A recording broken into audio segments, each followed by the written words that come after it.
Welcome back, everybody. The Nebula Dance Lab is a professional dance company here in Santa Barbara, and the company has a performance coming up. So joining us now is the founder of Nebula Dance Lab, Devyn Duex, choreographer Shelby Lynn Joyce, and Christina Sanchez, a performer of the Santa Barbara Dance Theater. Good morning, ladies. Thanks for joining us. Thanks for having us. So we saw a little clip of some of the stuff that you do, and it's just incredible, the choreography and the athleticism that it takes to do this. So for people that are watching that aren't really familiar with Nebula Dance Lab, Devyn, if you want to break it down for us and explain what it is you do.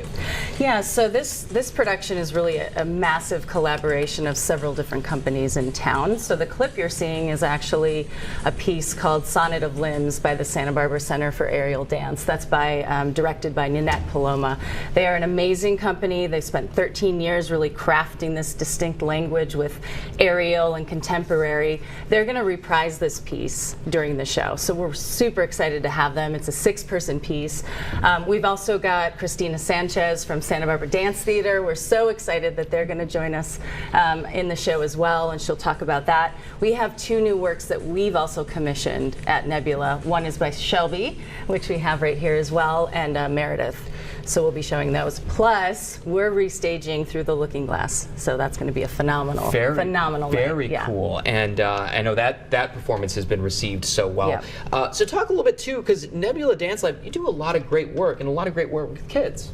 Yeah. So the Through the Looking Glass piece, we actually use that as a kids matinee program for the schools. So we're going to have 2,400 students, K through 12, that are going to see that production for free. They're going to be bussed in, and they're going to be able to experience that live at the Lobero. And Shelby, you choreographed some of this, correct? I choreographed one of the pieces in the show called Individuation, and I was a dancer with the company and then got to come back in as a choreographer. So it was a really good treat for me to be able to be on the other side of things and to work with the dancers as a choreographer. So, and Christina obviously performing in this. So talk a little bit about what it takes to do this, because this looks like the precision and it's so beautiful, and just you got to be in pretty good shape to do this, I imagine. Yes, so I'm doing a heritage piece. It was a piece choreographed in 1944 by Jane Dudley, and it was restaged by Nancy Colohan from Santa Barbara Dance Theater. And it's just a rich work of a historical piece, and it's a little over 3 minutes, and it is a very powerful piece. It's amazing. Yes. And Christina is fantastic. You have to come see it. And so, Devyn, people that have a chance to see it, they're going to get to see it on November 14th? Correct. 7 o'clock. We made it a little bit more family accessible. So it's great for kids, great for families. We want to encourage everybody to come out and see it.